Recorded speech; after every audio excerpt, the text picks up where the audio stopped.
Boa tarde, amigos. Por aqui o diretor Elias Júnior. Pessoal, estou aqui com mais uma entrevista para explicar um pouquinho o que é o primeiro comando da capital. E nada melhor do que trazer o Dr. Lincoln Gakia. Quem é o Dr. Lincoln Gakia? Um dos mais renomados promotores do GAECO, o homem que transferiu os líderes da facção criminosa para os presídios federais. É muito importante, pessoal, a gente conhecer um pouquinho da história. Muitos de vocês me perguntaram, mas isso aí não tem nada a ver com a polícia, com a rota? Como não? Né? Nós estamos falando de uma facção que foi transferida, né, em uma das maiores organizações criminosas do país. Então é muito importante que a gente saiba um pouquinho da sua história, como ela funciona, o que ela faz, quais são os integrantes e tudo mais, para que a gente possa continuar mostrando o nosso trabalho aqui da série policial. Vamos ouvir um pouquinho e conhecer o Dr. Lincoln Gakia, pessoal. Doutor, o senhor é um dos mais estudiosos, né, promotores que vem acompanhando o trabalho do PCC. Como o senhor descreve o PCC hoje, em questão de organograma, de poder bélico, de tráfico de drogas? Veja, eu na verdade atuo diretamente, né, em investigações envolvendo o PCC desde 2005. Então o que eu posso informar é que 2005, né, até a remoção que ocorreu aí no ano passado da liderança para o sistema penitenciário federal, o PCC ele se tornou uma grande empresa criminosa, né, uma organização criminosa. Eu costumo dizer em caráter pré-mafioso, né, praticamente quase entrando num nível de máfia, né, seria a única organização hoje da América do Sul que poderia ser considerada já praticamente uma organização mafiosa. Né? Pessoal, vocês vejam bem o que o promotor disse.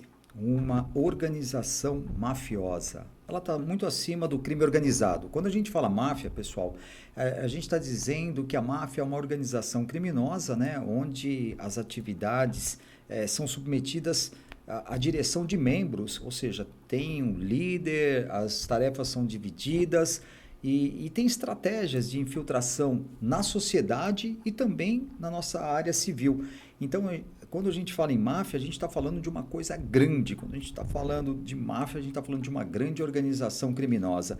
E isso ele explica bem, porque nós temos aí uma facção que é combatida duramente, houve a necessidade da transferência dos seus líderes, e ninguém melhor do que o Dr. Lincoln Gakia para poder contar para a gente. Mas antes, pessoal, quero agradecer aqui aos meus amigos que estão me acompanhando, o Natan, né, o Drac, o João, o Rony, o Jailton, a Eliana, o Sérgio, a Pati e todos que me acompanham nas redes sociais. E se puderem, pessoal, me siga lá no Instagram. Meu Instagram oficial é o Diretor Elias Júnior. Vai dar uma força grande aí e a gente continua fazendo esse trabalho tão importante que é levar o conhecimento de vocês, o importante trabalho das nossas forças de segurança, seja no combate ao crime leve ou ao crime organizado. Tá bom? Vamos ouvir o Dr. Lincoln dando explicações nessa entrevista importante do que é a facção, tá? O que é o primeiro comando da capital. Vamos falar um pouquinho, ele vai explicar para a gente o que é o crescimento, né? Como foi o crescimento dessa organização.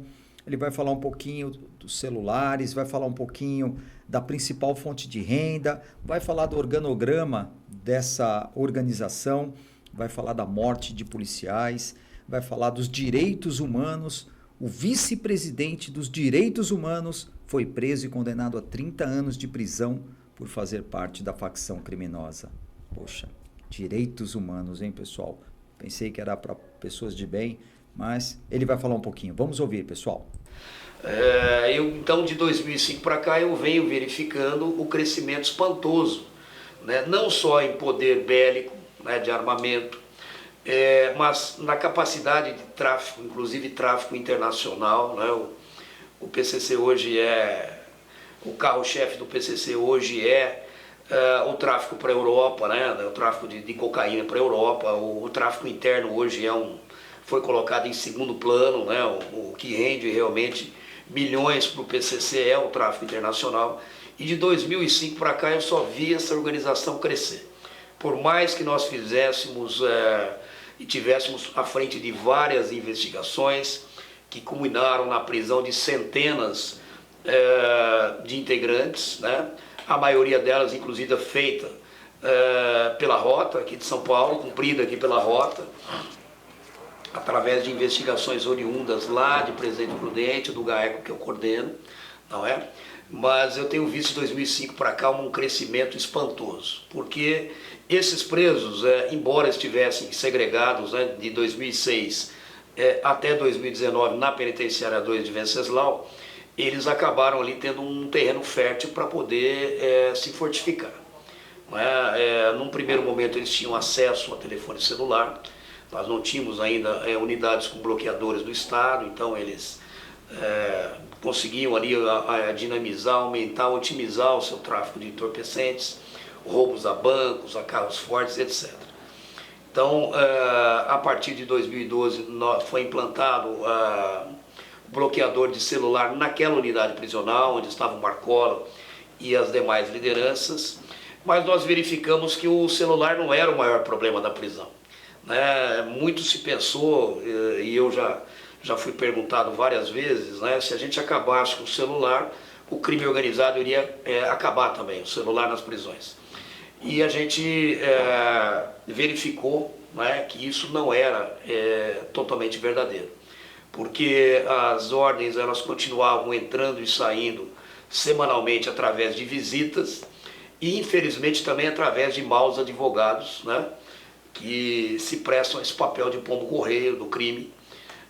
Eu mesmo tive a oportunidade de coordenar a Operação Etos, nós prendemos e condenamos 39 advogados, inclusive o vice-presidente aqui do CONDEP, que é o Conselho Estadual dos Direitos Humanos, o Luiz Carlos, que foi condenado a 30 anos de reclusão, junto com o seu Marcola também, que foi condenado nesse processo a mais 30 anos de reclusão. E ficou demonstrado então que a arma maior deles não era realmente o celular, mas que a capacidade de mobilização, a capacidade de comunicação, ela continuava e continuou ativa através de familiares e através de defensores, né, de maus defensores. Então, nós tivemos todos esses problemas. Nós tivemos em 2012, vocês sabem muito bem disso, a morte de praticamente uma centena de policiais aqui no estado de São Paulo, a mando do PCC, foi o ano com mais homicídios de policiais militares determinados pelo crime organizado. Obviamente era sinal de que naquela época houve um combate mais direto e mais efetivo a essa facção, né, que gerou esse confronto sangrento e na maioria das vezes assassinato covarde de policiais militares aqui do estado de São Paulo, a maioria de folga ou, né, trabalhando em bicos, etc.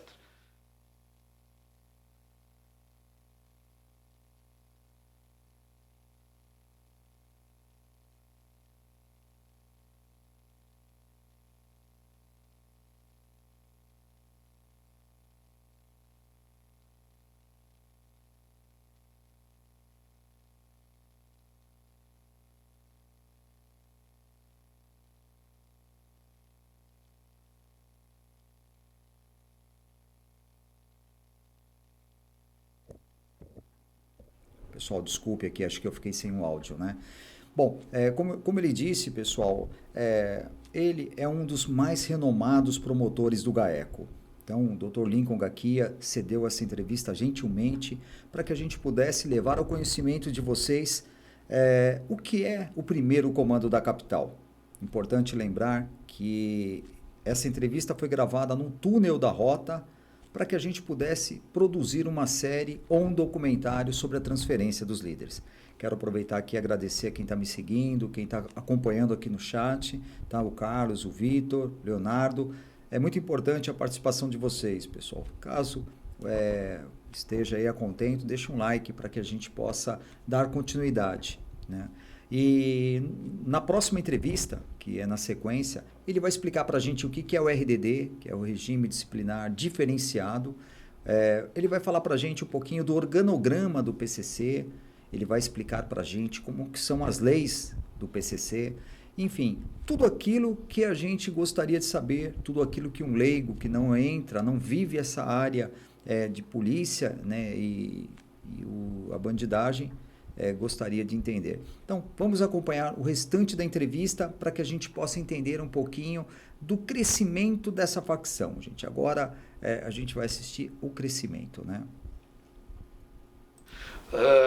E o que a gente imaginou, o que a gente sempre entendeu, e nós oferecemos uma denúncia em 2013, que foi considerada a maior investigação da história do Ministério Público de São Paulo. Ela durou 2 anos e meio, com milhares de horas de interceptações telefônicas.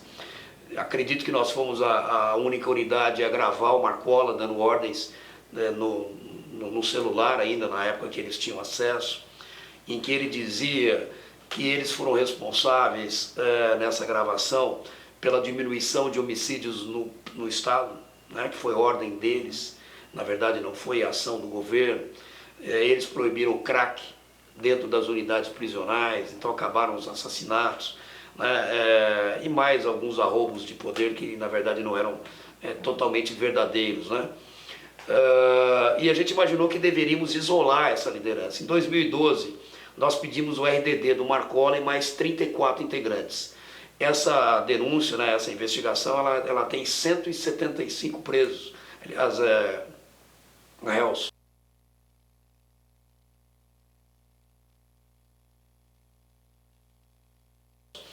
Nós pedimos a prisão de todos eles e a internação em RDD de todos aqueles que já estavam presos, como é o caso do Marcola, e obtivemos na maioria dos casos. Eles ficaram internados no RDD por 1 ano, isso não rompeu o poder que eles tinham, não só aqui no estado de São Paulo como fora. A partir de 2015 eles começaram a expandir a sua atuação para fora do estado de São Paulo, e hoje eles estão no país todo, né? O PCC hoje tem mais de 30 mil integrantes no país todo, sendo 12 mil deles aqui no estado de São Paulo, não é? A maioria preso, evidentemente, mas é hoje a maior organização criminosa da América do Sul, com certeza. Ramificada em todos os estados da federação e também na maioria dos países da América do Sul e em alguns países da Europa, já onde eles têm, inclusive, feito esse tráfico de entorpecentes para lá. Então, o crescimento foi muito grande, foi exponencial. O poder só aumentou, o que nos levou, né, à conclusão, e você disse que nós temos estudado, né, e realmente nós nos debruçamos tanto na criação do organograma do PCC, e esse organograma ele foi construído por nós já em 2012, pela equipe que nos auxilia, da Polícia Militar e também com a inteligência da Secretaria de Administração Penitenciária, através de documentos, através de delações premiadas, né, nós conseguimos identificar o organograma dessa organização criminosa, que é uma grande empresa, né, toda dividida em setores. Ela tem uma forma piramidal, obviamente, onde estava a sintonia final, que era composta pelo Marcola e mais 6 integrantes, não é? E esses presos, eles dividiam essas funções, né, dentro não só das regiões do estado e hoje do país, mas também por tipo de atuação. Um departamento financeiro, o departamento do progresso, que na verdade trata do tráfico de entorpecentes, o tomate, que hoje é o tráfico internacional de drogas do PCC. Eles têm um setor disciplinar que envolve os tribunais do crime e também, né, envolve os fatos que ocorrem e litígios que ocorrem dentro das unidades prisionais, porque hoje para um preso matar o outro hoje, se for uma unidade do PCC, ele tem que ter uma autorização para isso. Então, obviamente, inclusive a presença e atuação do PCC dentro do sistema prisional, ela diminuiu o número de homicídios que tinham dentro do sistema. Isso não é uma coisa boa necessariamente, porque hoje acaba que a hora que os portões são fechados, né, e que as luzes são apagadas, o que reina lá é a lei do PCC. Então, para se matar hoje um interno dentro de uma prisão que é dominada pelo PCC, tem que ter autorização deles, para que se faça isso num pequeno julgamento, né, que na verdade nada mais é do que um justiçamento, não é? E o que a gente entendeu é que era necessário, então, quebrar essa cadeia de comando. E para quebrar a cadeia de comando, nós tínhamos que tirar esses presos aqui do estado de São Paulo e afastá-los dos seus comandados, tanto em liberdade como aqueles que estão no sistema prisional. Porque a maioria deles já teve 4, 5 vezes internado no RDD e só aumentaram o seu poder. O RDD, aqui no estado de São Paulo, para aqueles que não sabem, ele fica no CRP, na cidade de Presidente Bernardes, que fica a distância 30 quilômetros de Presidente Venceslau. Vocês já estiveram gravando lá, devem ter passado de frente à unidade. Então o que acontece? O preso saía da penitenciária 2 e ele se locomovia, ele era levado a 30 quilômetros até o CRP. A única diferença que existe lá para o regime da penitenciária 2 é que ele fica isolado 20 horas por dia numa cela individual e não tem visita íntima, mas ele tem contato com seus familiares e tem contato semanal e às vezes quase diário com advogados. Pois é, pessoal, a gente viu como está imbuído de várias situações o crime organizado, né, o PCC em geral. Então tem toda uma estrutura, tem um organograma, tem as suas fontes e ninguém melhor do que o Dr. Lincoln aí para poder explicar para a gente.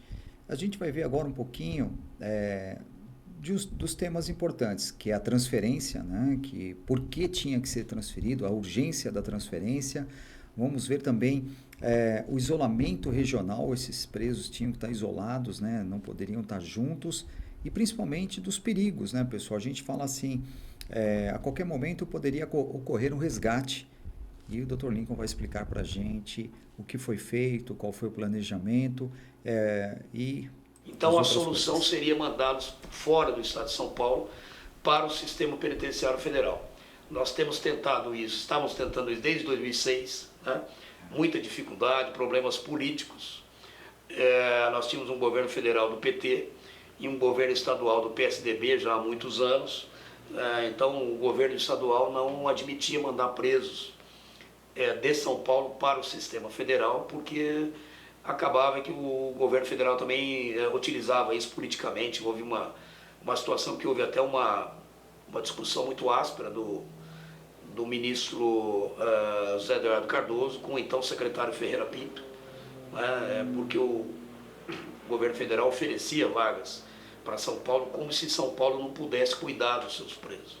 Na verdade, as unidades prisionais mais seguras e aparelhadas do país estão aqui em São Paulo, mas o problema era... Então a solução seria mandá-los para o sistema federal. Foi o Piauí, inclusive envolvido num plano de assassinato de policial aqui da Cavalaria. Depois conseguimos mandar o Roberto Soriano para lá, o Abel Pacheco de Andrade, o Odinho, né? Foi inclusive pedido meu.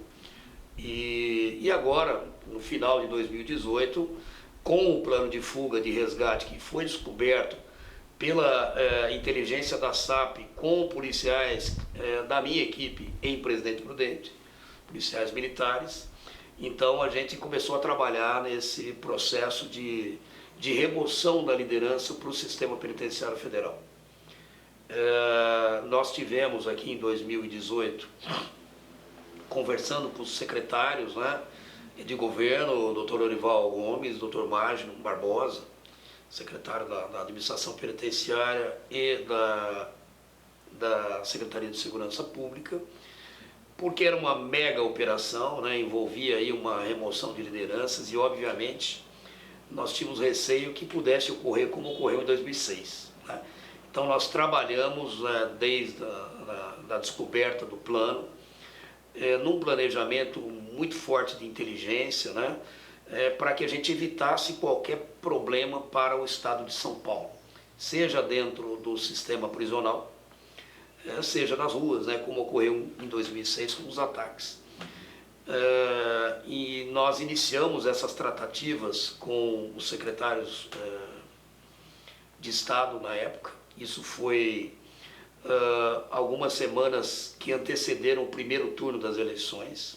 Isso foi um problema político muito grande, porque o resgate poderia ocorrer no dia das eleições.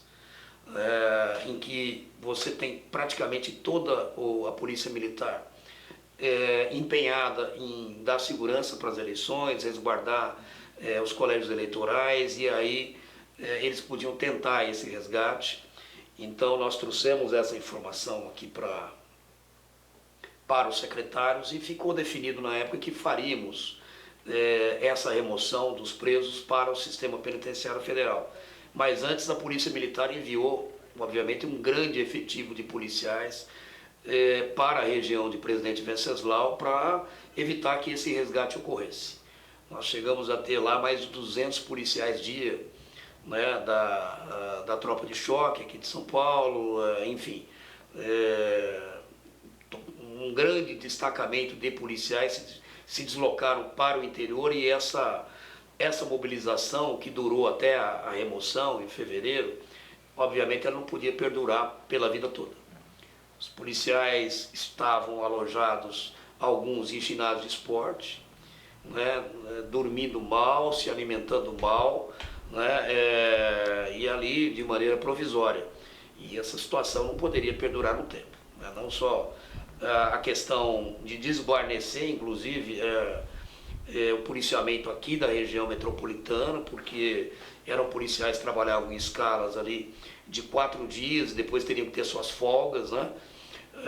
E isso deslocou aí um contingente muito grande de policiais para aquela região. Então a única posição possível era a remoção dessa liderança, como está previsto inclusive na lei, né? A lei prevê que, se houver risco de resgate, se o sujeito for integrante de organização criminosa, ele precisa ser removido para penitenciária, unidades penitenciárias federais. Pois é, pessoal, o que ele disse é uma realidade, né? Estamos falando de uma mega operação onde policiais ficaram longe de suas residências, de suas famílias, durante muitos meses para que houvesse essa transferência.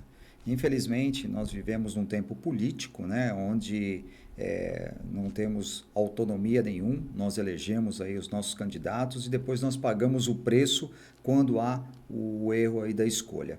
Eu falo isso porque também sou cidadão, não estou vendo o lado político, mas nas nossas autoridades, como a gente vai ver no próximo vídeo, na outra entrevista, se acovardaram, né? O Estado se acovardou temendo alguma coisa na transferência dos líderes.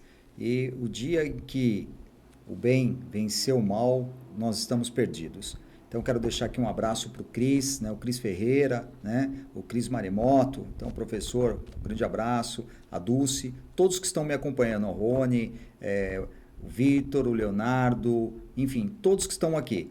Então, vamos ver agora, pessoal, a entrevista que ele diz do abandono do Estado com nós cidadãos. Eu digo porque um governador, um deputado, senador, as pessoas que são secretárias, né, de Estado, elas escolhem seus seguranças. Elas não deixam, né, não precisam de seguranças particulares. Então é muito simples, né?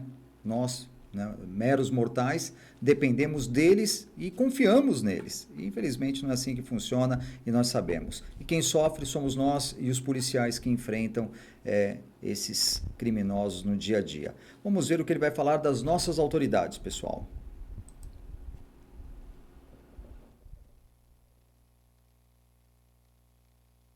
E essa remoção seria feita qualquer que fosse o resultado das eleições. Vieram o segundo turno das eleições, o então governador Márcio França, que até então era favorável, né? Pelo menos eu não conversei pessoalmente com ele, mas conversei com os secretários, que me disseram que haviam informado o governador que havia dado sinal verde para a remoção logo após as eleições. E nós entendimos também que o correto a fazer era esperar o segundo turno das eleições para não causar aí um problema maior aí, né, de segurança do Estado, para poder fazer essas remoções antes do final do ano, né? Então poderíamos fazer já no mês de novembro essas remoções com segurança, com planejamento e segurança. E foi o que nós pretendíamos. Ocorreu o segundo turno das eleições, o então governador em exercício, que era candidato ao governo, perdeu as eleições, retirou o apoio, pelo que eu soube. Os secretários também, né, se recusaram a fazer o pedido. O pedido normalmente é feito pelo próprio Estado, o Estado é que tem que resolver se um preso que está sob a sua custódia precisa ser removido para unidades federais, até porque a lei ela disciplina que o Estado será ouvido nesse caso. E aí, para minha surpresa, né, os secretários se recusaram a fazer esse pedido. E eu tive que fazê-lo sozinho. Né? Cheguei a conversar com o governador pessoalmente, em que ele ponderou, né, que entendia que havia risco de segurança pública caso a remoção fosse feita, e que as eleições já haviam passado, que o governo havia terminado. Eu então ponderei na época ao governador que aquilo não era um problema de governo, mas um problema de política de segurança pública de Estado, né? E portanto só ser resolvido naquele momento, em novembro, logo depois das eleições. E como não houve um consenso, né? Não houve uma ação afirmativa do Estado nesse sentido, eu mesmo fiz o pedido, eu, como promotor do GAECO de Presidente Prudente, vim até São Paulo e fiz o pedido de remoção dessa liderança. Já tinha feito o pedido de 7 presos, que eram da Operação Echelon, que eram líderes também, que estavam no RDD, e aí fiz o pedido de remoção de mais 15 para o Sistema Penitenciário Federal, incluindo Marcola e toda a liderança, que totalizaram 22 presos, né? Isso foi feito em novembro de 2018. Pois bem, né, esse pedido foi feito em sigilo absoluto, aqui na capital do estado, por mim, e para minha surpresa, a Folha de São Paulo, no dia 2 de dezembro, publicou que o pedido de remoção havia sido feito, né, e colocando inclusive a minha segurança pessoal em risco, porque no dia 8 de dezembro, uma semana depois, policiais da rota prenderam cartas na saída de visitas da penitenciária 2 de Venceslau, com ordens para me assassinar, e também o coordenador da Croeste, o Dr. Roberto Medina, caso essas remoções fossem realmente feitas. Houve uma demora, né, na apreciação, até porque houve uma resistência muito grande do Estado, mesmo com o pedido sendo feito pelo Ministério Público.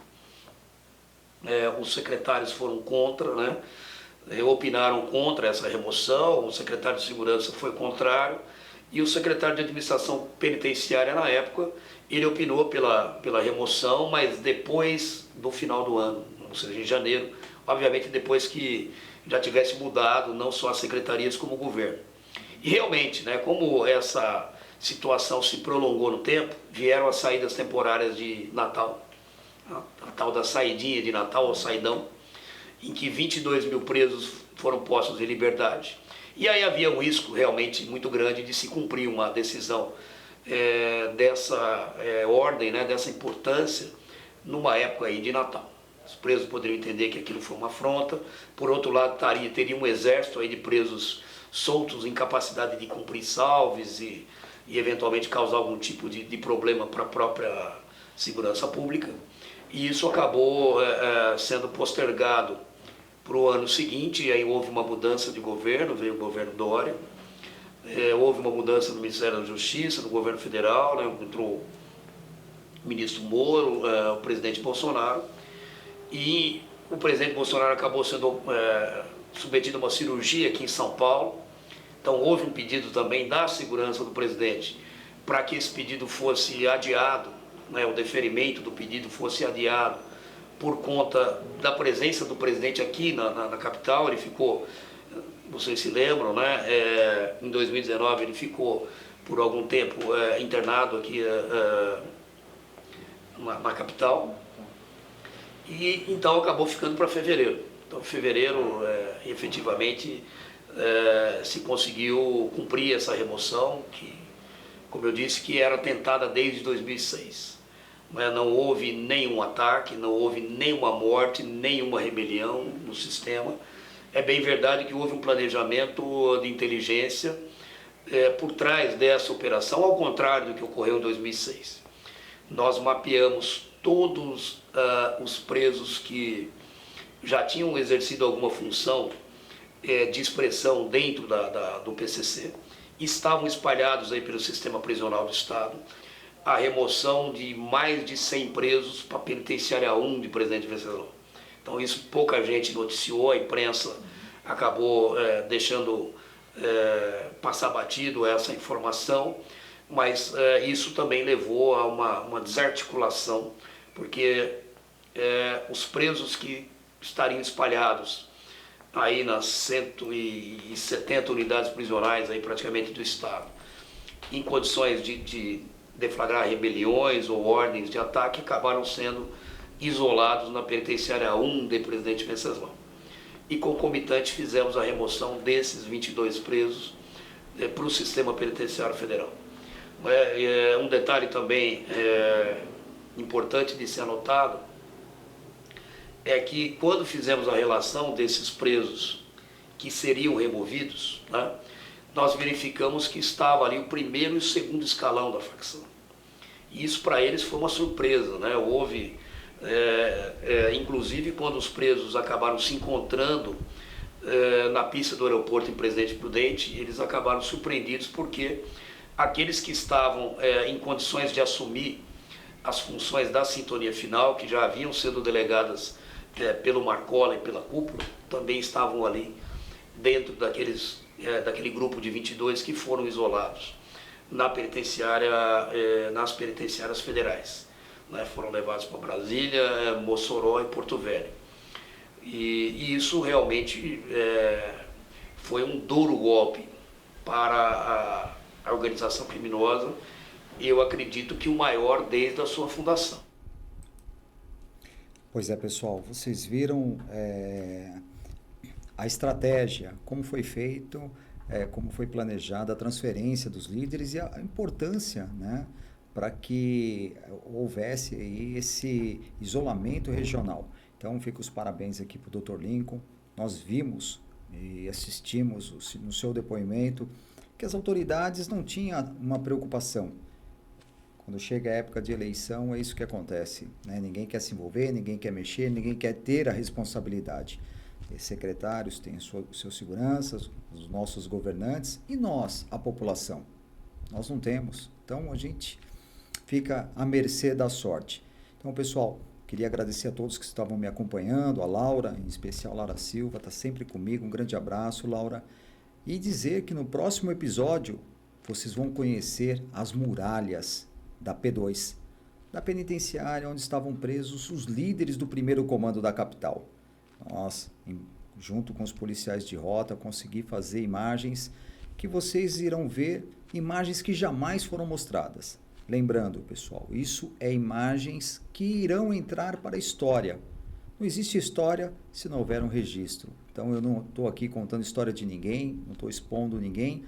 O nosso trabalho, o meu trabalho é levar ao conhecimento de vocês a realidade policial das nossas forças de segurança, seja das guardas civis, das ROMUs, da Polícia Civil, da Polícia Militar, da Polícia Técnico-Científica, da Polícia Penal, dos vigilantes, dos CACs, por que não, e de todos que fazem a nossa segurança.